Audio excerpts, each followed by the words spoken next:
Bien, bonjour à tous. Merci beaucoup pour cet accueil, pour cette invitation, pour ce festival que j'aime vraiment. Je ne peux pas dire chaque année davantage, parce que chaque année je le dis, mais c'est vrai. Donc je suis ravi de revenir, ravi de vous parler de Rabelais, et donc dans cette perspective qui est la nôtre depuis le début du festival sur le corps. Je remercierai plus tard, j'aurai l'occasion plus tard de remercier, mais Mathilde, évidemment, hein, on en reparlera plus tard. Alors, je vais vous parler moi, du corps, comme l'a annoncé Louise tout à l'heure, dans une perspective qui est celle du grotesque, c'est-à-dire d'essayer de montrer que le corps s'inscrit dans une tradition esthétique qui dépasse l'œuvre de Rabelais, dans laquelle l'œuvre de Rabelais prend part, mais qui n'est qu'un des phénomène, disons, d'un phénomène de plus large ampleur.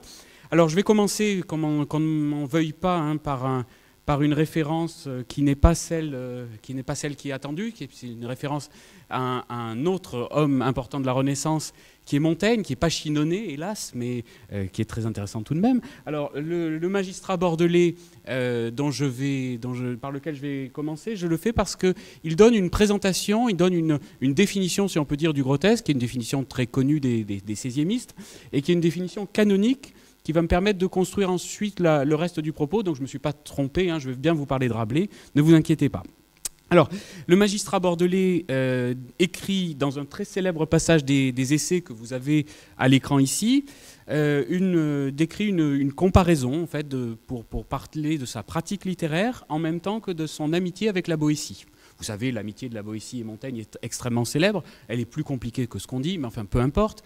Et Montaigne définit une relation, qui est une relation d'une pratique d'écriture, d'une amitié, et en même temps de ce qu'est le grotesque. Alors, je lis le texte, et je vais vous montrer ensuite un exemple de ce que ça donne. Je peux même vous le montrer en même temps, enfin, je vous le montrerai après. Donc Montaigne est chez lui et il décrit ce qui se passe chez lui. Il fait des travaux dans sa maison, dans son château, et il décrit ce qui se passe. Considérant la conduite de la besogne d'un peintre que j'ai chez moi, il m'a pris envie de l'en suivre. Il choisit, ce peintre, le plus bel endroit et milieu de chaque paroi pour y loger un tableau élaboré de toute sa suffisance, c'est-à-dire de sa compétence technique. Et le vide tout autour, il le remplit de grotesque. On peut l'écrire comme ça, avec tous les sens que vous voulez, ou avec un G. Il le vide tout autour, il le remplit de grotesques, qui sont peintures fantasques, n'ayant grâce qu'en la variété et étrangeté. Que sont-ce ici aussi, à la vérité que grotesque et corps monstrueux, rapiécés de divers membres, sans certaines figures, n'ayant ordre, suite, ni proportion que fortuite. Son texte, les essais, ce sont des grotesques. Desinit in piscem mulier formosa superne, donc la traduction est mienne, elle vaut ce qu'elle vaut, le corps d'une belle femme se termine en queue de poisson. Je vais bien jusqu'à ce second point avec mon peintre, mais je demeure court en l'autre et meilleure partie. Il y a une bonne partie, et puis il y a une partie pour les gens comme Montaigne, les médiocres, hein, ceux qui ne savent faire que des grotesques. La meilleure partie, elle va être assumée par la Boétie. Car ma suffisance ne va pas si avant que d'oser entreprendre un tableau riche, poli et formé selon l'art, c'est-à-dire la technique. Je me suis avisé d'en emprunter un d'Étienne de la Boitie, comme on le disait à l'époque, qui honorera tout le reste de cette besogne. C'est un discours auquel il donna nom la servitude volontaire. Mais ceux qui l'ont ignoré l'ont bien proprement depuis rebaptisé le contraint. Donc ce que décrit Montaigne ici, c'est une pratique bien connue des historiens de l'art, de la grotesque. Pas du grotesque, mais de la grotesque, avec 2 T, et au féminin, c'est-à-dire cette esthétique particulière des arts décoratifs de la Renaissance, peinture, sculpture ou miniature, née sous l'influence de la redécouverte par hasard au XVe siècle des peintures grotesques de l'Antiquité tardive. Alors je raconte l'histoire pour ceux qui ne la connaissent pas. À la fin du XVe siècle, on se promène dans Rome, et puis on tombe dans un trou. Ce trou, on dit ça va être une grotte, donc on va trouver des peintures dans cette grotte. Ces peintures, c'est en fait la Domus Aurea de Néron. Et ces peintures grotesques, hein, elles sont appelées comme ça parce qu'on les a trouvées dans des grottes. Alors, les grotesques romains, disons. Et ce type de fresque va connaître un grand essor à la Renaissance, d'abord par l'Italie, puis ensuite jusqu'en France. Et vous voyez, vous avez ici, sur le tableau que je vous montre là, exactement ce que décrit Montaigne, c'est-à-dire un centre élaboré de toute la suffisance de l'artiste, techniquement bien réalisé, avec une scène grandiose, ici une scène probablement biblique, quelque chose comme ça, et tout autour, là, des grotesques. Des grotesques, c'est-à-dire des formes bizarres, rapiécées, fantasques, n'ayant grâce qu'en la variété, etc., comme le dit le texte de Montaigne. Voilà, ce que Montaigne décrit, c'est ça. Et ça, c'est une écriture stylistique qui renoue avec une tradition qui, en fait, n'a jamais cessé d'exister durant tout le Moyen-Âge, même si elle redécouvre des modèles qui sont des modèles antiques. Il y a un substrat antique, mais il y a toute une tradition, évidemment, à travers le Moyen-Âge qui a continué cette filiation. Alors, cette tradition esthétique, j'ai pris le point de départ chez Montaigne, mais on la retrouve, évidemment, dans l'œuvre de Rabelais. Ce qu'on peut retenir de cette tradition esthétique, c'est qu'elle est caractérisée par un système binaire d'opposition entre un centre et une périphérie. Ce qu'on pourrait appeler des marges aussi, puisque le mot a été employé tout à l'heure, à juste titre. Donc on la retrouve dans le Pantagruel, on la retrouve dans le Gargantua de 1534, c'est-à-dire, si on traduit ce vocabulaire pictural en vocabulaire esthétique, littéraire, la coprésence dans un discours, dans un texte, de deux types de discours. Un discours élevé, celui qui correspond au centre, là, que vous avez ici, discours élevé, noble, sérieux, marqué par une axiologie des valeurs, vous voyez, une image chrétienne au centre, et puis un discours de tout ce que Michael Bakhtin a autrefois appelé le bas corporel, qui est autour. Et c'est celui qui va nous intéresser, évidemment, ici. Le discours du corps, le discours ignoble, au sens étymologique du terme, c'est-à-dire non noble, tout simplement, qui dit les réalia du monde. Et c'est là où on va retrouver des figures obscènes, on va retrouver tout ce que Michael Bakhtin décrit comme ce qui se passe en dessous de la ceinture, c'est-à-dire les fonctions de digestion, la sexualité, la scatologie, tout ça. Donc le discours du corps, c'est celui de la périphérie, chez Rabelais. Cette coprésence, donc d'un registre élevé et d'un registre bas, construit un système binaire d'opposition, système qui est proprement un système, c'est-à-dire dans la mesure où l'un a besoin de l'autre pour exister dans le cadre d'une relation grotesque. On peut très bien avoir des tableaux indépendamment du grotesque, mais c'est plus du grotesque. Là, ce qui est intéressant, c'est la relation en fait entre le centre et la périphérie. Il n'est pas d'ailleurs indifférent de noter à cet égard que le texte de Montaigne, et après je vous promets, j'en parle plus, que le texte de Montaigne situe ce discours métapoétique, c'est-à-dire de discours sur son écriture, à l'intérieur d'un des chapitres qui s'appelle « De l'amitié ». Parce que la relation qui existe entre le centre et la périphérie, c'est une relation d'amitié. Ils fonctionnent l'un avec l'autre. Ils ont besoin l'un de l'autre. Comme la Boétie a besoin de Montaigne et Montaigne a besoin de la Boétie. Sauf qu'il meurt. Mais enfin, bon, ça c'est autre chose. Et donc, je laisse ça de côté. Mais vous voyez, c'est une relation d'amitié qui existe. Et je vais essayer de vous montrer que ça existe, cette relation d'amitié entre centre et périphérie, entre le domaine, on va dire, de l'âme, élevé, discours noble, altiloque, comme dirait Ronsard, et puis tout ce qu'il y a autour, le domaine du corps, pour aller vite. Alors, deux exemples. Je vais essayer d'aller vite là-dessus, mais il faut quand même que je les commande. Deux exemples que j'ai tirés du Pantagruel. L'épisode des murailles de Paris et l'épisode des trophées. Vous connaissez peut-être. Donc je vais vous lire le texte. C'est un peu long, je vais le lire en le commentant. Je vais le lire en le commentant pour simplifier les choses. Comment Panurge enseigne une manière bien nouvelle de bâtir les murailles de Paris. Pantagruel, quelques jours pour se recréer de son étude, se promenait vers les faubourgs Saint-Marceau, voulant voir la folie Gobelin. Et Panurge était avec lui, ayant toujours le flacon sous sa robe et quelques morceaux de jambon. Car sans cela, jamais ne allait-il, disant que c'était son garde-corps. Et autre épée ne portait-il. Vous voyez que nous sommes exactement au cœur de notre sujet. La bouteille et le jambon, le boire et le manger, c'est-à-dire le garde-corps, au sens fort du terme, ce qui garde son corps. Le garde-corps de Panurge. Pantagruel, lui, ne se promène pas avec un flacon de vin ni du jambon sur lui. Il a d'autres valeurs. Bon. Et quand Pantagruel lui en voulut bailler une d'épée, ce qui fait la noblesse donc, du personnage, Panurge répondit qu'elle lui échaufferait la ratelle. « Voir mais, dit Épistémon, si l'on te assaillait, comment te défendrais-tu ? À grands coups de brodequin, avec les chaussures, répondit-il, pourvu que les estocs fussent défendus. » Donc, premier système, incompréhension partielle entre les deux systèmes de valeurs. Et ça, on va retrouver ça au niveau d'une anecdote qui est celle des murailles de Paris.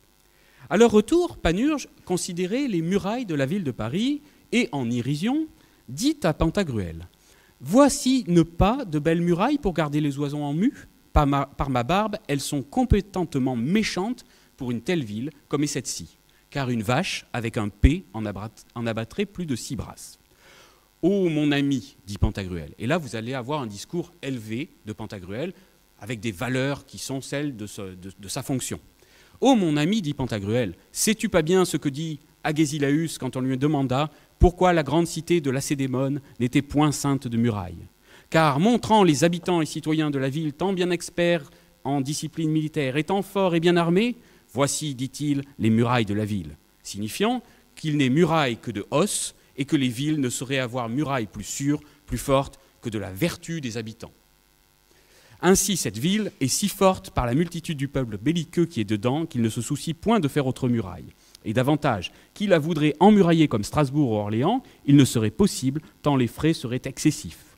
Voir mais, dit Panurge, si fait-il bon avoir quelques visages de pierre quand on est envahi de ses ennemis, et ne fût-ce que pour demander qui est là-bas. Et au regard des frais énormes que dit être nécessaires si on la voulait murer, si messieurs de la ville me veulent donner quelques bons pots de vin, je leur enseignerai une manière bien nouvelle, comment ils les pourront bâtir à bon marché. Et comment? Alors attendez, je descends pour que vous puissiez suivre. Et comment, dit Pantagruel? Ne le dites donc pas, répondit Panurge, si je vous l'enseigne. Je vois que les calibistries des femmes, c'est-à-dire le sexe féminin, je vois que les calibistries des femmes de ce pays sont à meilleur marché que les pierres. Oh, c'est plus facile d'en acquérir, hein, à peu de frais. Mais c'est à Paris, ça n'a rien à voir. Dit-ce, faudrait bâtir les murailles en les arrangeant en bonne symétrie d'architecture, mettant les plus grands au premier rang, et puis en taluant à dos d'âne, arranger les moyens et finalement les petits. Vous imaginez la construction. Et puis faire un beau petit entrelardement à pointe de diamant, comme la grosse tour de Bourges, de temps de vie, c'est-à-dire les sexes masculins, qu'on coupa en cette ville, est-ce pauvre italien à l'entrée de l'arène.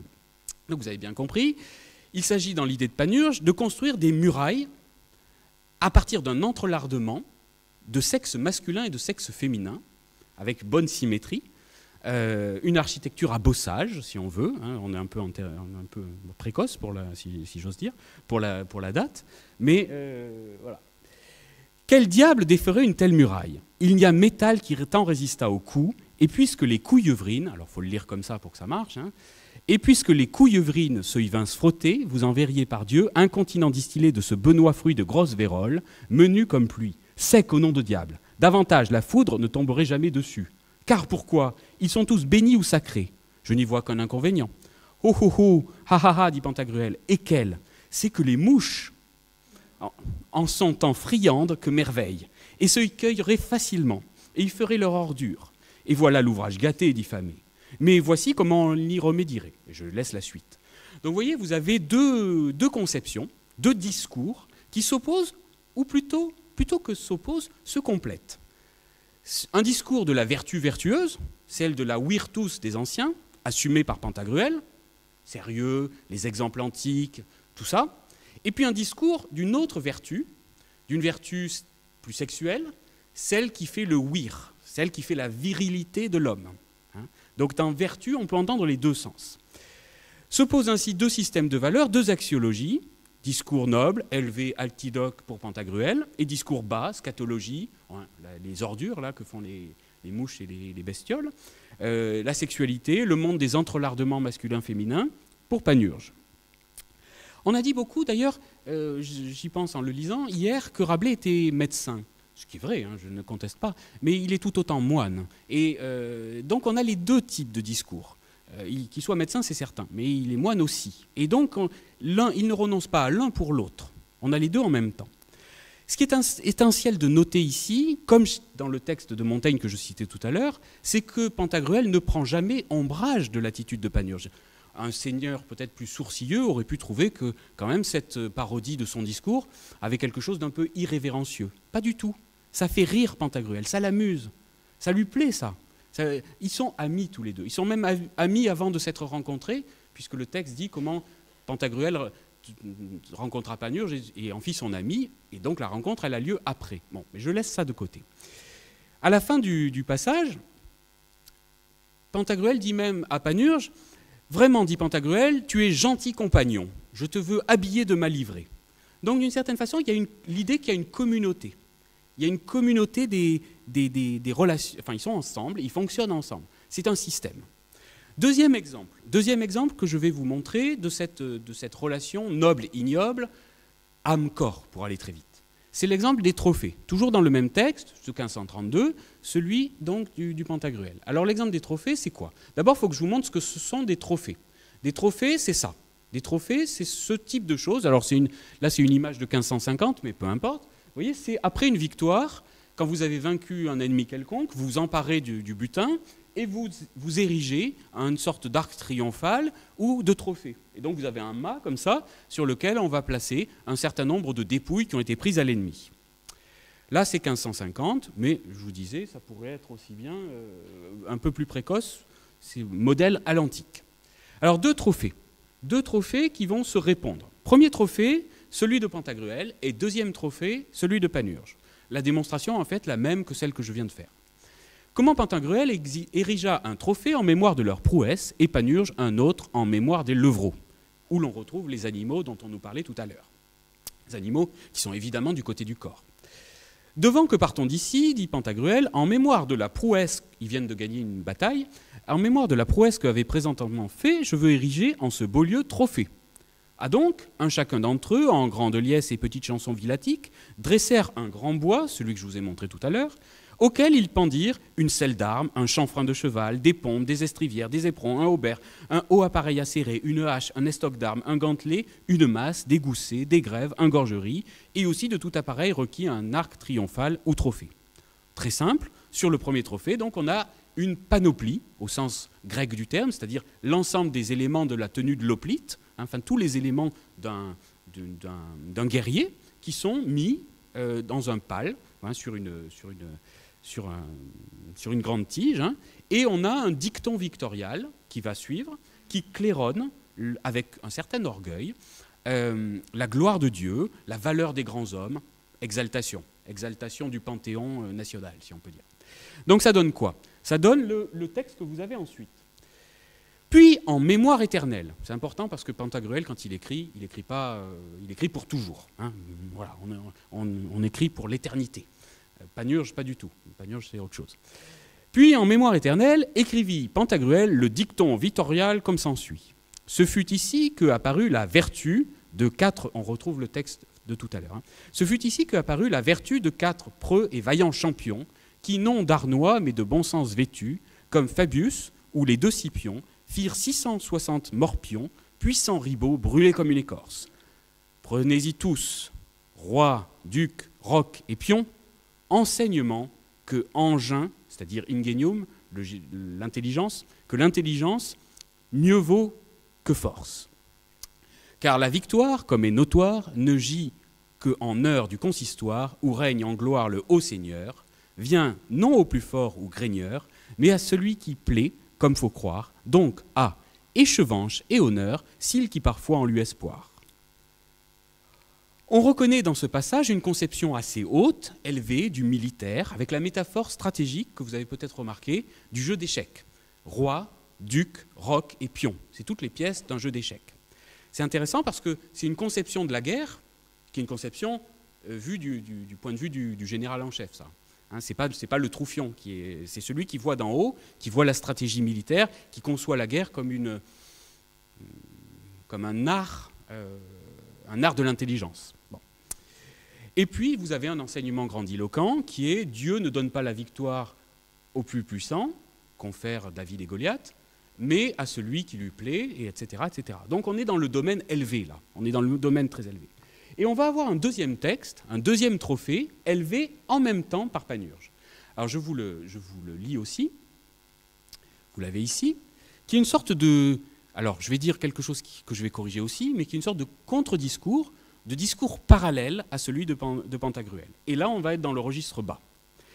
Alors je lis le texte. Et en cependant, vous l'avez là-haut, en cependant, j'insiste sur ça. Après j'arrête de gloser, mais j'insiste sur ça. Ce qu'on a présenté par Rabelais comme deux discours successifs, n'est en fait pas... C'est bien deux discours successifs pour le lecteur, Mais en revanche, le choix qui est fait est de nous dire qu'en même temps, ce sont deux discours simultanés. Un texte littéraire ne peut pas présenter en simultané deux textes. Mais on vous dit bien, a posteriori certes, que c'est un discours cependant, c'est-à-dire pendant ce temps.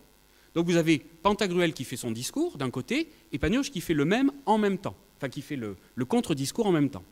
Ce qui est important. En cependant que Pantagruel écrivait les carmes susdits, ce dont on vient de parler, Panurge emmancha en un grand pal, et on va retrouver tout le bestiaire dont on nous parlait tout à l'heure, emmancha en un grand pal les cornes du chevreuil, et la peau, et le pied droit de devant celui, puis les oreilles de 3 levreaux, le rab d'un lapin, les mandibules d'un lièvre, une godoufle de vinaigre, une corne où il mettait le sel, leur broche de bois, une lardoire, un méchant chaudron tout pertuisé, une brosse où il saussait, une salière de terre et un gobelet de Beauvais. Et donc à la place, là, sur le trophée, à la place des armes prises à l'ennemi, au terme d'une bataille glorieuse, on va avoir les reliefs d'un festin. Et donc on va avoir les restes du repas, quoi. Repas très carné, vous avez remarqué, et tous les ustensiles de cuisine aussi. Les ustensiles de cuisine étant la parodie, avec plein de guillemets au mot de parodie, du discours pantagruélique. Et en imitation des vers et trophées de Pantagruel, écrivit ce que s'ensuit. Ce fut ici, donc vous l'avez à droite, ce fut ici qu'à l'honneur de Bacchus, on est obligé de le lire comme ça si on veut que la rime marche, ce fut ici qu'à l'honneur de Bacchus fut banqueté par 4 bons pions, qui gaiement tous mirent à bas cul, souple de reins comme de carpion, l'or y perdit rable et croupion, maître levreau, quand chacun s'y efforce. Sel et vinaigre, ainsi que scorpion le poursuivait dont en eurent les torses. Car l'inventoire d'un défensoir, en la chaleur ce n'est que boire, droit et net, voire et du meilleur. Mais manger levreau, c'est malheur, sans de vinaigre avoir mémoire. Vinaigre est son âme et valeur, retenez-le en point péremptoire. Donc vous voyez, vous avez une leçon panurgienne qui correspond à une leçon pantagruélique, mais la mémorable parole qu'on doit retenir là est beaucoup plus triviale que celle de Pantagruel. Là, c'est tout simplement une des vérités au ras du corps, c'est si vous cuisinez le levreau, si vous le faites sans vinaigre, c'est une catastrophe. Voilà. Donc vous voyez, on est au niveau des corps, on est au niveau de la cuisine, on est au niveau de tout ça, et on retrouve un système de reprise qui n'est pas une parodie, c'est un système d'amitié. Enfin, un système de reprise, vous voyez, vous avez les rimes qui sont les mêmes, et vous avez même des jeux sur les... Par exemple, le mot de pion qui est employé par Pantagruel, je pourrais faire le commentaire de tout le texte, mais peu importe, le mot de pion qui est employé par Pantagruel l'est au sens de la métaphore militaire, le jeu d'échecs, les pions. Quand Panurge l'emploie, c'est au sens beaucoup plus trivial qu'on a encore dans certaines langues, ou même en français, quand on emploie le mot de pion pour parler d'un pion de collège, par exemple. Le pion d'un collège ou d'un lycée, c'est en fait étymologiquement le gardien du troupeau, le péon, celui qui garde les troupeaux.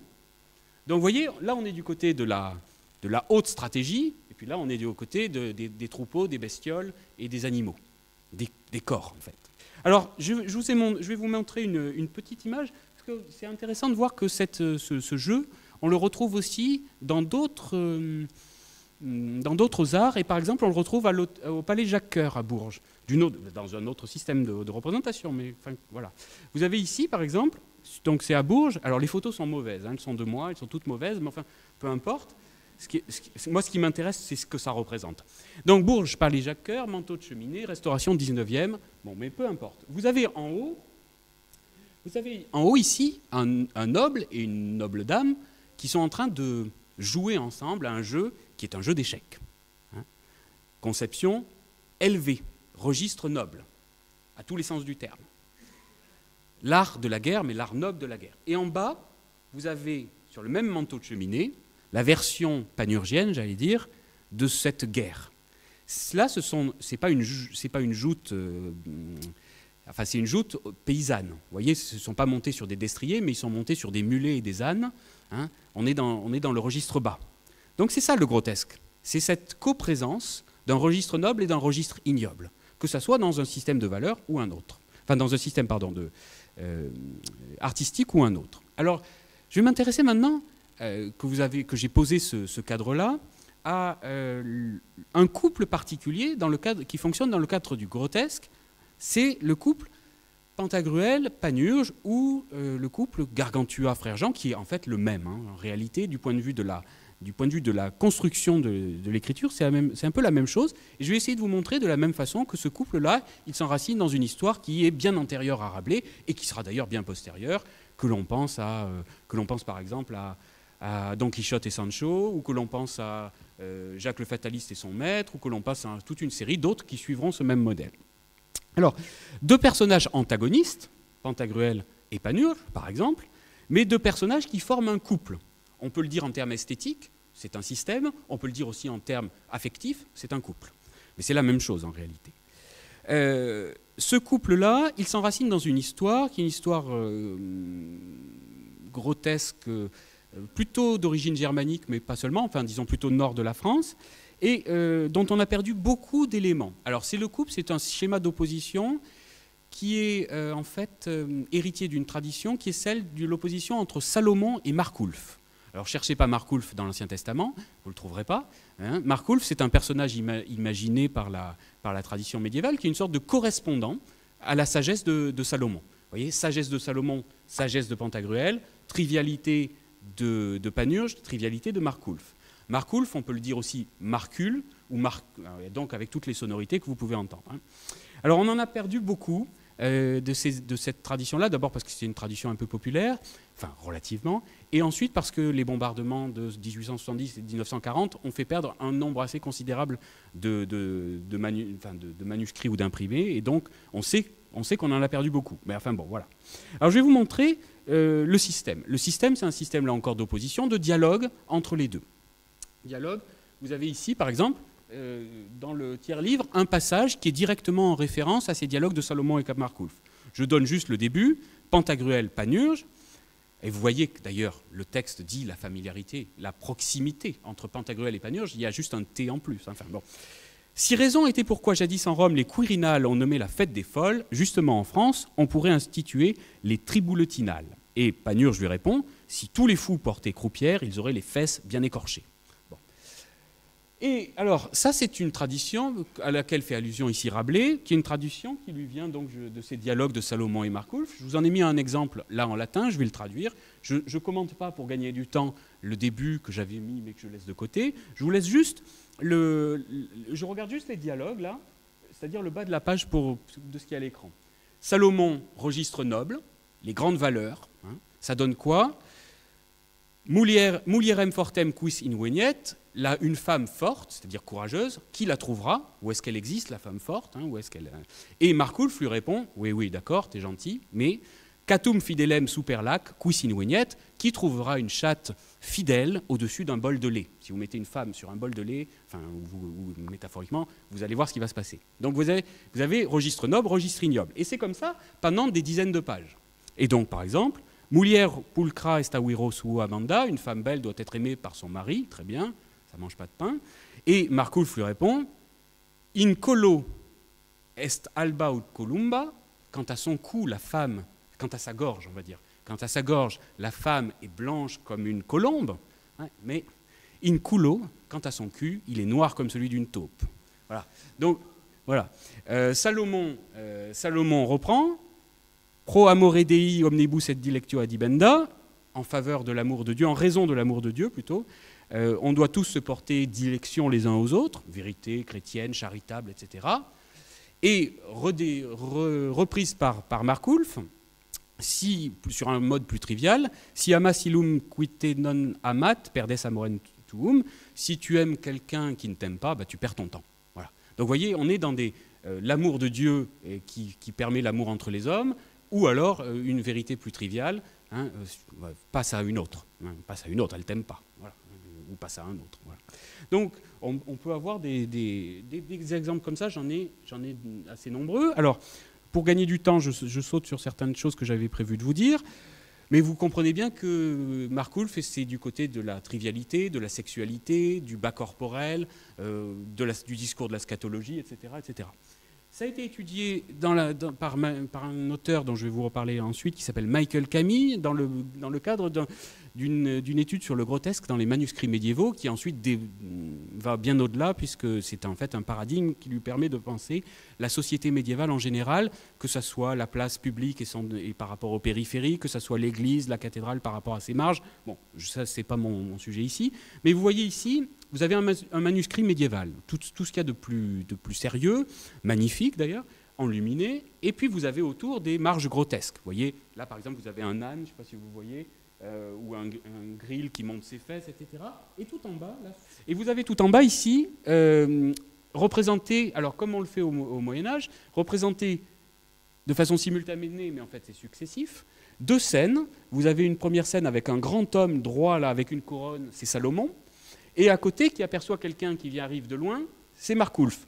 Ça rappelle la rencontre de Pantagruel et Panurge. Je dis ça en passant. Et donc, vous avez des attributs qui correspondent. Du côté de Salomon, vous avez le lévrier, vous avez la noblesse, la dignité, les valeurs élevées, la ville, la civilisation, etc. Et de l'autre côté, vous avez Marcoulf, qui vient du côté de la campagne, le rural, qui est sur un animal qui n'est quand même pas tout à fait n'importe lequel, qui est un bouc, et qui porte sur sa tête, sur le bouc, enfin non sur la main, non pas l'épervier du noble seigneur, mais lui, le lapin dont les vertus sont bien connues de tous. Hein, et voilà. Donc vous avez deux discours qui se rencontrent, deux systèmes de valeurs qui se rencontrent, et ils vont discuter ensemble. Vous voyez, là vous avez des postures qui pourraient être qui ont été étudiées d'ailleurs par d'autres. Je n'ai pas le temps d'en parler là. Mais qui sont les postures caractéristiques de la disputatio. Donc il y a des gestes qui correspondent à un dialogue entre Salomon et Marcoulf. Et vous voyez, c'est intéressant parce que Salomon et Marcoulf ont repris la même taille. Il y a deux, ils ont plus exactement, il n'y a plus un qui prévaut sur l'autre, mais ils sont à égalité. Alors je laisse ça de côté, mais vous comprenez bien que le rapport qui existe entre ce système-là et le texte rabelaisien, il est quand même très, enfin pour moi, il est en tous les cas très manifeste. Alors, ce couple grotesque a été étudié, je le disais, par cet auteur qui s'appelle Michael Camille, qui est un historien de l'art qui est malheureusement décédé avant d'avoir pu probablement faire l'œuvre qui aurait pu être la sienne, mais ça c'est comme ça. Et il a écrit un livre donc, qui s'appelle « Images dans les marges », dont je tire certaines de ces images, et l'essentiel du propos qui va suivre, avec lequel je vais terminer. C'est un livre très important que ce livre de Michael Camille pour comprendre l'origine du grotesque à la Renaissance et pour essayer de se figurer plus largement ce que pouvait être l'univers mental des hommes du Moyen-Âge ou de la Renaissance. Univers qui a à peu près rien à voir avec le nôtre, et je vais essayer de vous le montrer à travers l'analyse, pas l'analyse, à travers la présentation de 3 images.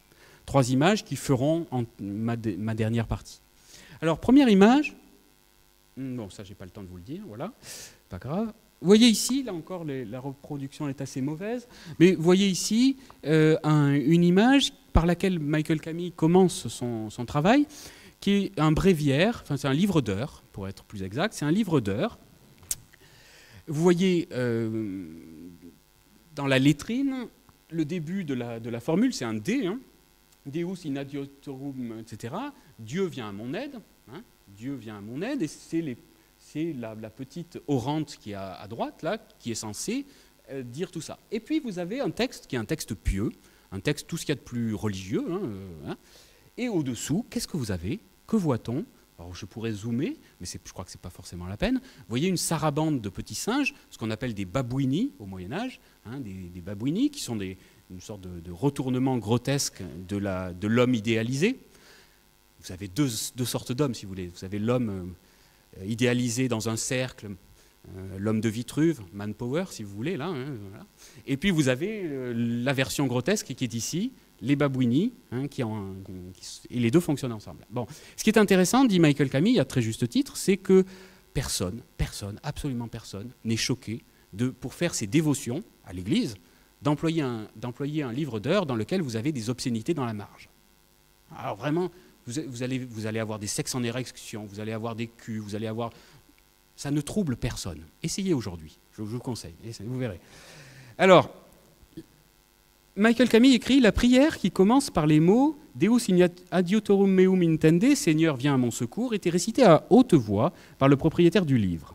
On peut toutefois se demander si son oraison n'était pas troublée par le bruit visuel des clochettes accrochées au bonnet du fou du grill, à l'œil courroucé dans le coin supérieur droit, ou encore par le tintamarre du fifre et du tambourin en bas à gauche. Ce qui est important, c'est ce qui suit. Loin de participer dans ces pages de son livre d'heures à ce que Michael Bakhtin décrit comme deux aspects distincts de la vie médiévale, le sacré et le profane, Marguerite est située dans l'entre-deux, à leur lisière. Vous voyez, c'est la position du lecteur, ça, hein, entre le profane et le sacré, entre Pantagruel et Panurge, entre Frère Jean et Gargantua. Ça vaut pour les livres d'heures, mais ça vaut pour bien d'autres choses. Michael Camille a par exemple montré, en étudiant la tapisserie de Bayeux, la célèbre tapisserie de Bayeux, un certain nombre de choses. Et vous avez ici donc cette tapisserie, un fragment de cette tapisserie. Donc là encore, on est dans le registre noble. C'est de l'épopée, c'est du récit guerrier, c'est l'invasion de l'Angleterre. Bon, c'est pas n'importe quoi. Et vous avez en haut, registre noble, si je traduis celui de Pantagruel, pour aller vite, et en bas, vous avez une autre guerre qui se mène, je ne sais pas si vous la voyez bien, hein, un monsieur qui est visiblement mis en émoi par une dame qui n'a pas l'air farouche. Et vous avez deux systèmes, le système des valeurs nobles et le système des valeurs basses, le corps. Mais il s'agit de deux guerres. Dans les deux cas, il s'agit de deux guerres. Guerre sexuelle ou guerre militaire. Mais c'est la même chose. Et ça, c'est extraordinaire, parce que ça veut donc dire que ceux qui ont payé, parce que ça coûtait très cher, pour faire cette tapisserie, ça ne les troublait pas du tout d'avoir ça dans les marges. Regardez les villes renaissantes et médiévales que vous avez autour de vous, dans les villes avoisinantes, vous verrez que les personnages se tiennent parfois dans une posture très étrange. Même, bon, puisque je viens de Tours, même sur la célèbre place Plumereau, il y a des choses que les touristes photographient sans bien se rendre compte, je crois, de ce qu'ils photographient. Il y a des personnages qui se tiennent dans des postures troublantes. Bon. Autre image, et peut-être dernière, celle-ci, commentée par Michael Camille aussi. Vous avez ici un texte, là encore très sérieux, qui est quoi ? Qui est un texte des psaumes, je pense, dans lequel on s'adresse à Dieu en lui disant « Dieu, libère-moi ». Libère-moi de quoi ? De la faute, du poids du péché, du vieil Adam, enfin tout ce qu'on veut. Et puis vous avez la réécriture triviale, scatologique, grotesque, du libère-moi. Vous voyez, c'est une autre sorte de libération. Et les deux se répondent, les deux fonctionnent ensemble. Ce qui m'intéresse, moi, c'est de dire que ce n'est pas deux discours opposés, c'est deux versants de la même vérité. C'est le côté pile et le côté face de la même chose. Voilà. Et c'est pour ça que quand vous allez dans les églises et qu'on vous montre des scènes grotesques en vous disant « Ouh là là, c'est des représentations de péché », je ne suis pas tout à fait sûr que ça soit si simple que ça. Ce n'est pas un discours qui met à distance, c'est un discours qui au contraire fait fonctionner les deux ensemble. Bon, bref, je n'ai pas le temps de développer ça. Je conclus avec retard et en m'excusant, en disant d'un mot que ce qui me semble intéressant, ce n'est pas tant la présence de la sexualité, de la digestion ou de la scatologie. Ce qui est intéressant, me semble-t-il, c'est la collusion du raffiné et de l'instinctuel. C'est la collusion de l'esprit et du corps. Ce qui est intéressant, c'est la présence de cette parole du corps à côté de l'autre et en relation avec elle. Ce qui relève aujourd'hui de codes culturels contradictoires, parce qu'on est dans une société beaucoup plus prude que celle du Moyen-Âge ou de la Renaissance en réalité, ce qui relève aujourd'hui de codes culturels contradictoires ne paraissait peut-être pas aussi opposé au Moyen-Âge ou à la Renaissance, et nul n'était choqué, fût-il d'une piété exemplaire, d'utiliser pour ses dévotions un livre dont les marges accueillaient des bouffonneries, de singes, d'ours ou d'autres monstres impossibles, quand ce n'étaient pas des caricatures. Je n'insiste pas sur ce point, mais on pourrait faire une démonstration quasi semblable avec de nombreux autres auteurs de la première Renaissance française, tant le grotesque est moins le marqueur d'une écriture singulière, celle de Rabelais par exemple, qu'une forme de pensée et d'une écriture caractéristique d'une époque en réalité. On pourrait par exemple faire, avec un peu moins d'efficacité, mais je pourrais faire la même démonstration quasiment, avec l'œuvre de Marot, avec celle de Marguerite de Navarre et encore bien d'autres. Je vous remercie.